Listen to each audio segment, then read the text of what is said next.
Ezekiel പ്രവാചകന്റെ പുസ്തകത്തിൽ നിന്നുള്ള വായന 48-ാം അധ്യായം 1 മുതൽ 35 വരെയുള്ള തിരുവചനങ്ങൾ. ഗോത്രങ്ങളുടെ ഓഹരി. ഗോത്രങ്ങളുടെ പേരുകൾ ഇവയാണ്: വടക്കേ അതിർത്തിയിൽ ആരംഭിച്ച് കടൽ മുതൽ ഹെത്രോൺ വഴി ഹാമാത്തിന്റെ കവാടം വരെയും, ഹാമാത്തിന് നേരെ ദമാസ്കസിന്റെ വടക്കേ അതിർത്തിയിലുള്ള ഹാസർ ഏനോൻ വരെയും, കിഴക്ക് പടിഞ്ഞാറ് വ്യാപിച്ചു കിടക്കുന്ന ദാൻ ആണ് ഒരു ഭാഗം. അതിനോട് ചേർന്ന് കിഴക്കേ അറ്റം മുതൽ പടിഞ്ഞാറേ അറ്റം വരെ ആഷേറിന്റെ ഓഹരിയാണ്. അതിനോട് ചേർന്ന് കിഴക്ക് മുതൽ പടിഞ്ഞാറ് വരെയാണ് നഫ്താലിയുടേത്. അതിനോട് ചേർന്ന് കിഴക്ക് മുതൽ പടിഞ്ഞാറ് വരെ മനാസയുടെ ഓഹരിയാണ്.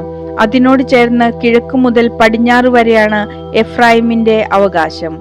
അതിനോട് ചേർന്ന് കിഴക്ക് മുതൽ പടിഞ്ഞാറ് വരെ റൂബന്റെ ഓഹരിയാണ്.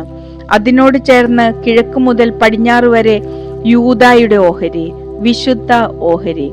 അതിനോട് ചേർന്ന് കിഴക്ക് മുതൽ പടിഞ്ഞാറ് വരെ 25,000 മുഴം വീതിയിലും ഒരു ഗോത്രത്തിന്റെ ഓഹരിയുടേതിന് തുല്യമായ നീളത്തിലും കിഴക്കു പടിഞ്ഞാറായി നിങ്ങൾ നീക്കിവെക്കുന്ന ഒരു ഭാഗം അതിന് മധ്യേ ആയിരിക്കും വിശുദ്ധ മന്ദിരം.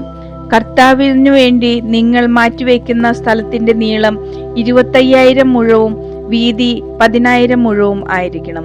വിശുദ്ധ ഓഹരിയായി നീക്കി വെക്കേണ്ടത് ഇവയാണ്: വടക്ക് 75,000 മുഴം നീളവും പടിഞ്ഞാറ് 10,000 മുഴം വീതിയും, കിഴക്ക് 10,000 മുഴം വീതിയും, തെക്ക് 25,000 മുഴം നീളവുമുള്ള ഒരു ഭാഗം പുരോഹിതന്മാർക്കായി നീക്കിവെക്കണം.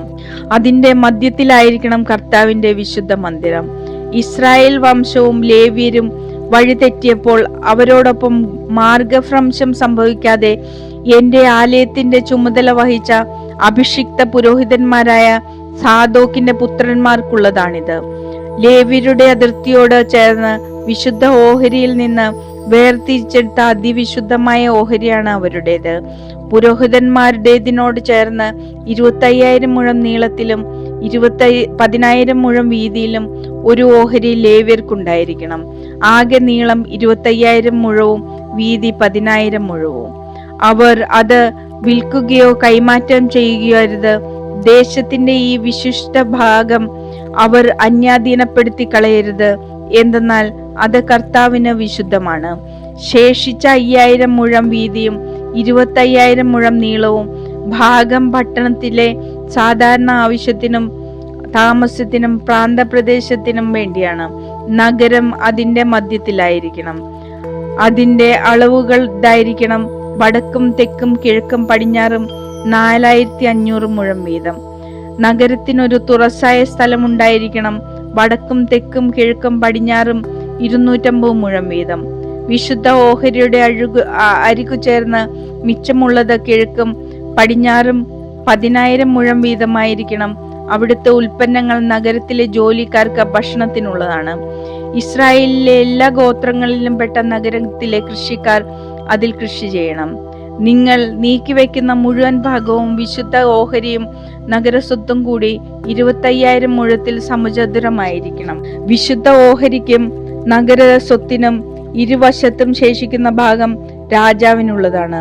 വിശുദ്ധ ഓഹരിയുടെ 25,000 മുഴം സ്ഥലത്തു നിന്ന് കിഴക്കേ അതിരുവരെയും പടിഞ്ഞാറേ അതിരുവരെയും ഗോത്രങ്ങളുടെ ഓഹരികൾക്ക് സമാന്തരമായി വ്യാപിച്ചു കിടക്കുന്ന സ്ഥലം രാജാവിനുള്ളതാണ്.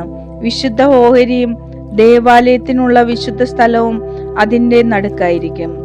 നഗരത്തിന്റെയും ലേവ്യരുടെയും സ്വത്തുക്കൾ രാജാവിന്റെ ഓഹരിയുടെ മധ്യത്തിലായിരിക്കണം. രാജാവിന്റെ ഓഹരി യൂദായുടെയും ബെഞ്ചമിന്റെയും അതിരുകൾക്കിടയിലും. മറ്റു ഗോത്രങ്ങളുടെ ഓഹരി. ബാക്കിയുള്ള ഗോത്രങ്ങളുടെ ഓഹരി കിഴക്ക് മുതൽ പടിഞ്ഞാറ് വരെ ബെഞ്ചമിന്റെ ഭാഗം.